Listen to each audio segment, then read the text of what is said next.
Hey class, this video is for week 9. We are in the week before spring break and we are definitely in a lull as far as assignments go for the class. So this presentation will cover our professional habits, not all of them, but some that employers deem to be most important, and then a review of your digital portfolio assignment, which is your culminating assignment for the entire semester. You are definitely free to get started on your digital portfolio over break because you now have all the resources you need. You have your resume, your cover letter, and you're going to need time to create this. Students, I know, do this assignment the last minute, and it's fine, but it's 25 points of your grade. So you don't want to be just fine. You want to do a great job and create a resource that you can use when you're job searching or looking for an internship.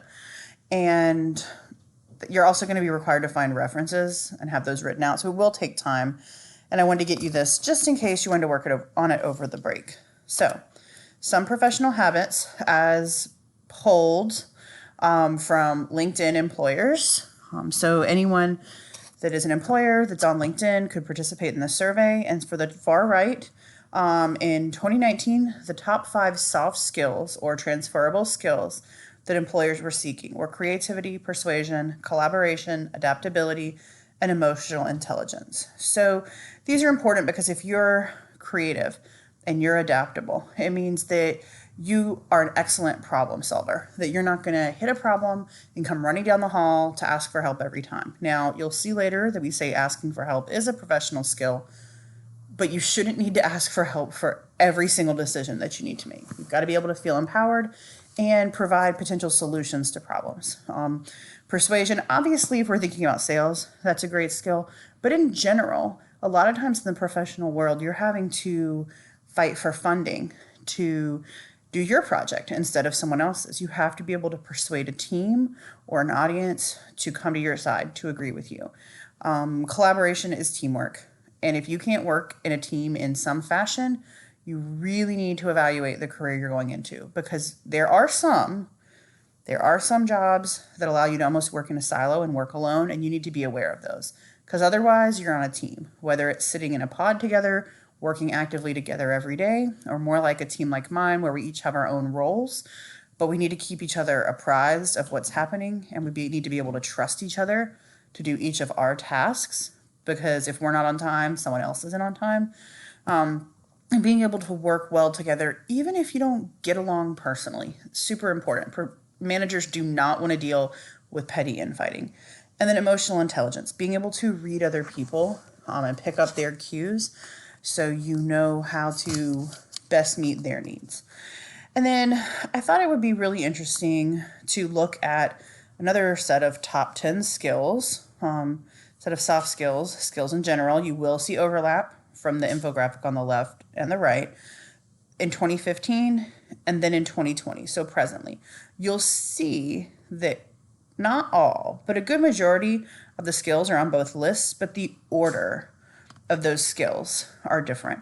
So you want to be sure when you're writing a resume, when you're writing a cover letter, when you're interviewing, that you're noting that you have these skills where you actually have them. Number 1, complex problem solving. I don't think that's ever going to change. And like we talked about with the soft skills on the right, those top 5 soft skills help you become a problem solver. But most important presently would be things like critical thinking, coordinating with others, right? Teamwork, the emotional intelligence that we saw, being able to negotiate, and again, that flexibility, that even if the way a work process is happening isn't the way you would do it, you are flexible or adaptable enough to kind of work with that process and not get all bent out of shape. And that is something that sometimes takes a lot of time, okay? Obviously, we all have ways, we talked about it in the mock interviews, ways that we think we work best, but sometimes you're going to have to go out of your comfort zone. Sometimes there's a reason for a process. My husband's company does inventory every month, and it might not be the most seamless process, but it's truly the best process the company has. They wouldn't use this process if it wasn't the best way to get inventory done the most accurately and the quickest.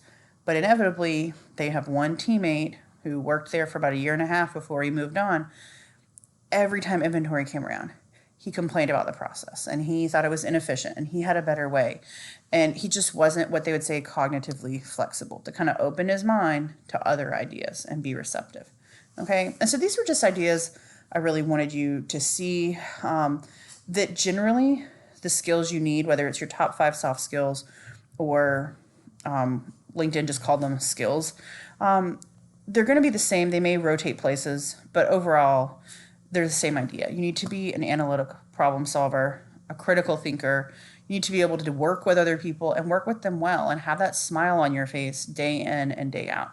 And if you have those professional habits, you will definitely stand out in the workplace.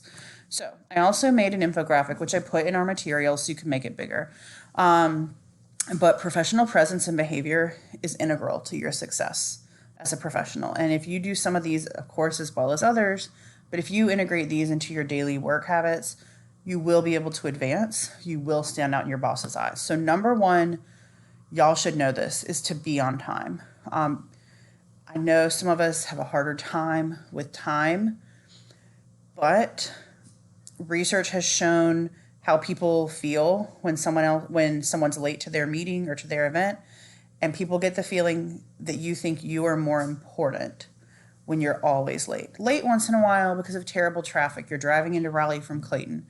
There's a horrible accident. That's one thing. But people who are routinely late I'm not saying they don't care, but they're giving the impression that they don't care. Okay?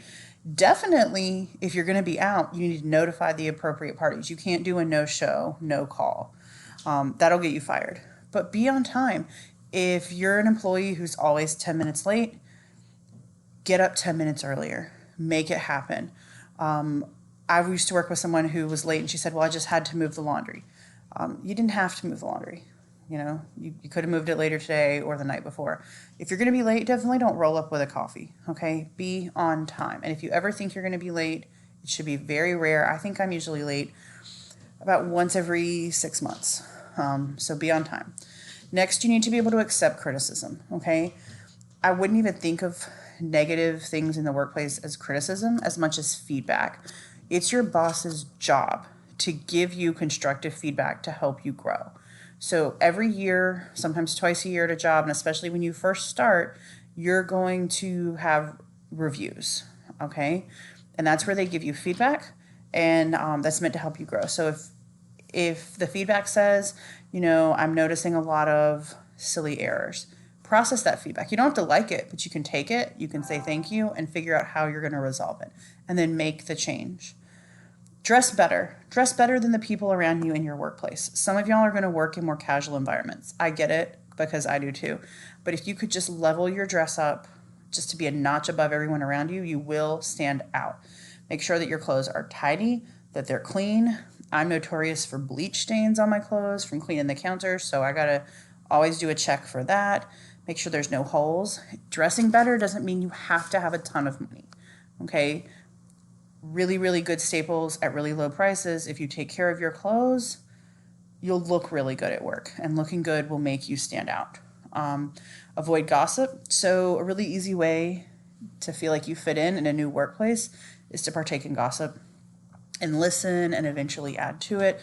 But that's probably one of the worst things you could do. You need to remain neutral. So if someone comes to you and says, what did you think of this? Just say, I really don't want to be a part of that.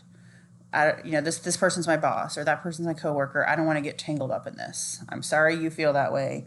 And then leave the situation or ask the person to leave. It's a really, really slippery slope to fall into. I think we've all been there, but really try to stay neutral. Don't ever tell anyone, I put here, it's always your job. Don't ever tell anyone something's not your job, even if you feel like you're above it. If it's taking out the trash, collecting the mail, opening the door at work. Do it and do a little more and do it with a smile. Okay, I know in my current job, there's always a debate over who's going to open the door. And one day, just last week, someone came to me and asked, they said, I know it's not your job, but none of the normal staff are going to be here. Could you possibly open the door when you get here on Friday? I didn't say that's not my job, even though it's not written in my job description. I'm happy to open the door. First of all, because I have to open the door to come in anyway. But second, because it's not something to ruffle feathers over. It makes me look like a team player. Now, If you find you're constantly put in this position and you're picking up slack for the rest of the team all the time, you can have a private conversation with your boss. Ask for help. I mentioned before, if you really need help and you don't know the answer to something and you don't know how to resolve something and you don't feel confident, go to your supervisor, go to your team members and ask for help. That is so much better, such a better option than guessing the answer and being wrong. And that looks really good to your boss and to the managers higher up. And then finally, and I'm rushing through, if you want more habits, I can give you some, but I want to save time to review the project. Work is work. This is probably what most of us have trouble with, especially when we're younger, just starting out. I know I did. Work is work. You've got to keep your personal problems out of the workplace. If you are going through a breakup, when you come to work, you are agreeing that you are here to work and be professional and be polite and be cheerful. If you can't do that, you need to call out sick, okay? Keep your personal problems out of the workplace. Don't come in on Mondays and talk about how you went out and had a great time and things got out of control. You will find friends at work to do that with, but you should definitely be having those conversations privately or even outside of the workplace, because you never know who's listening and you never know who's gossiping about you behind your back, okay? Sometimes you'll run into a problem personally that is going to impact you professionally. Perhaps down the line you're going through a divorce and you're going to need extra time off to go to attorney meetings. Or let's think of something happier. You're buying a house, but you've got to go to different open houses and you've got to go get extra paperwork done. That's where you just let your boss know. And I think the overarching rule of professional habits is open communication with your boss, okay? So just to go over this, we have our digital portfolio review on April 22nd or earlier. If you're smart, you get this done early and you're just kind of doing discussion boards and coasting the rest of the semester. But on April 22nd, I need you to upload a Word document with a link to your professional portfolio. And your portfolio has to have a revised resume and revised cover letter, meaning you've taken the notes that I provided you in grading and you've implemented them, okay? You may not include the same old resume you had before or you will lose points. It needs to provide a summary of your traits as an employee, 2 references, and those should be written out, okay? And then a professional and polished layout. And so just to review, I do have a rubric here in our slides, in our week 9, okay? It's the rubric. You can overview what it takes to get a 5 out of 5 on all 5 pieces. You'll note that resume and cover letter need to have edits. Your employee overview, who are you as an employee? Kind of like your professional summary. What traits do you bring to the table? What are you going to do for me as an employee? And have it have visual appeal. I have students that use charts, infographics, they use pictures with little words underneath them, a summary. That's fine. But if it's not creative and not unique, it's just a wall of text, you're going to lose some points. Your references need to include your statement of abilities, their reference of you. If you just list out 2 people and their contact information, you're going to lose points. Now, some people like to put a link. So they'll write on their website references here, and then you click, and I can see the Word document of the reference. That's fine, okay? Or they like to put one sentence, and you can click from that sentence. That's fine. They don't all have to be written out on the page, but I need to have some access to that full reference.